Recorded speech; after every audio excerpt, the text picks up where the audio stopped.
Hey everyone, it's your old pal Reed here with another simple little video. And for any of you guys needing good skill videos, information on how to do things and all that, I highly recommend you check Modern Refugee. Link is up here. Just click on it, take a look. It's also in the description. Highly recommend his channel. Filled with all sorts of skills for how to survive the apocalypse and just everyday homesteading. Great guy. Anyways, this is part of the drip system to water here my daylilies. And I recently found something really cool. I found an adapter that lets me get it into PVC pipe. So, we got it coming in there, and then it goes into my PVC pipe here. And then we go down and under, and this hole is going to be a walkway up. I just haven't finished it. And also the main water lines are also deep under there, and I'll make a video about the fun things I had to repair later.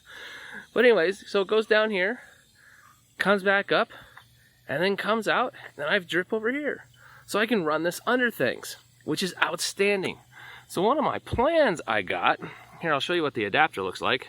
So see, this is 3/4 inch PVC, you just glue it in.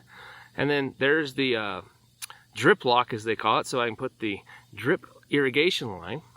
Now I actually glued in here 1/2 inch pipe threaded, so male pipe thread and the female on the PVC end, so I can actually pull these off and service them. I didn't like the idea of having them directly permanently connected. I wanted them to be removable so when these break or something like that I could service it without a problem.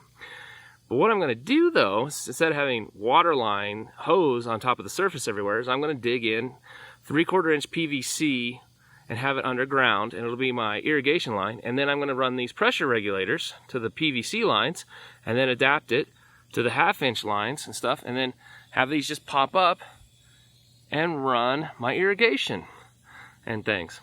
And I'll put a link to where you can get these things if you want to use them yourself. It is specific though to 700 outer diameter drip lines. I think it does 690, 700, and 710. So you got to make certain you're using that size, otherwise, as the review said on the product, it just pops out. It doesn't work. Well, it does work if you have the right size. Size matters. There you go.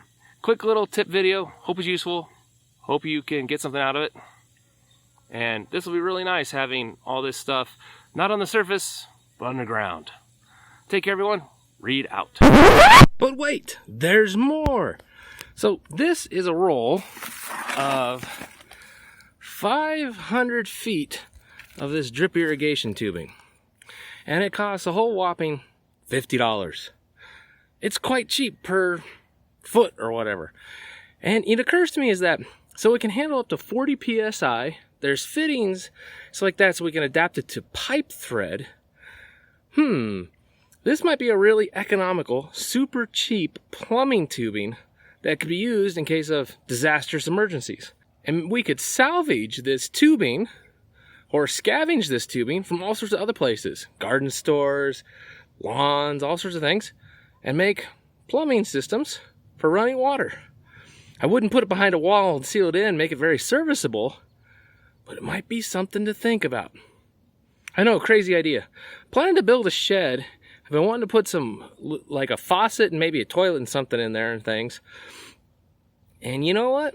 I may try something stupid just to see if this idea has any merit to it. Whether or not I flood something or not. So if I do it, you'll hear about it. But it's an interesting thought to think about. Let me know what you guys think as well. Okay, now I'm really out. Bye.